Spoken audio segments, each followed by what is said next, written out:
Welcome to a production from PatriotsUnderGod.com, written by Liberty Thunder. Global Online Tyranny. Understanding the debate. Unpack the debate surrounding the Online Safety Act and its ties to the emerging theme of global online tyranny. The United Kingdom's Online Safety Act has ignited a fiery debate about its implications beyond its stated goal of protecting users online.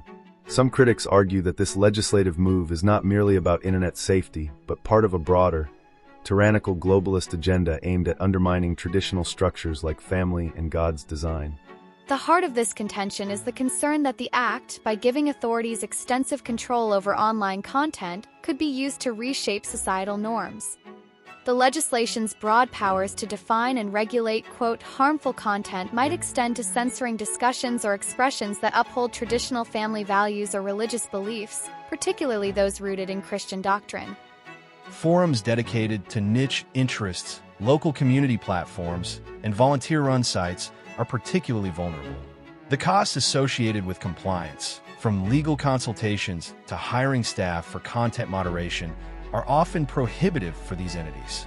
Critics argue that the Act, while well-intentioned, overlooks the practical realities of smaller digital spaces, essentially driving them out of existence.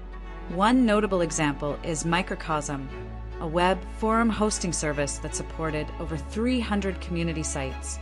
Its owner decided to shut down operations rather than navigate the disproportionately high personal liability introduced by the Act.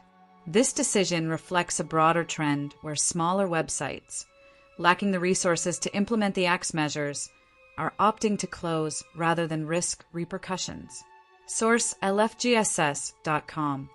For Christians, this poses a unique challenge. Traditional Christian teachings on various moral and lifestyle issues could be scrutinized under the new regulations. For instance, discussions around marriage, sexuality, or even broader theological debates might be flagged as potentially violating norms of inclusivity or equality, depending on interpretation by platform moderators or automated systems. Don't forget that evangelicals were sometimes accused of promoting misinformation regarding the efficacy of vaccines or the nature of the virus itself, with claims that people should pray about it rather than simply complying with scientific guidance. The argument extends to the idea that such laws could be part of a larger global movement where individual countries are nudged or pressured into adopting policies that align with a one-size-fits-all globalist vision. This vision, critics claim, prioritizes a uniform cultural narrative over the diverse, often faith-based, values held by different communities. However, supporters of the Act counter that these claims are exaggerated. They argue that the legislation aims primarily to protect vulnerable groups, especially children, from online exploitation and harmful content. They maintain that the Act does not inherently target religious or family values but seeks to ensure a safer digital environment for all. One of the primary criticisms is the Act's approach to privacy and encryption. While it mandates platforms to scan for illegal content, potentially compromising user privacy, the same government has been known to advocate for strong encryption to protect its communications. This duality raises questions about the government's true intentions. Is the Act genuinely about safety, or is it a tool for surveillance under the guise of protection? Get ready to put on your aluminum foil hats. As aren't we all aware by now, there's a huge push for global digital ID. In the wake of the United Kingdom's Online Safety Act, the United States has introduced its own legislative measure known as the Kids Online Safety Act, KOSA, mirroring many of the UK's objectives to protect young internet users. This bill, proposed in the US Congress, aims to create a safer digital environment for children and teenagers by imposing new responsibilities on social media platforms and tech companies.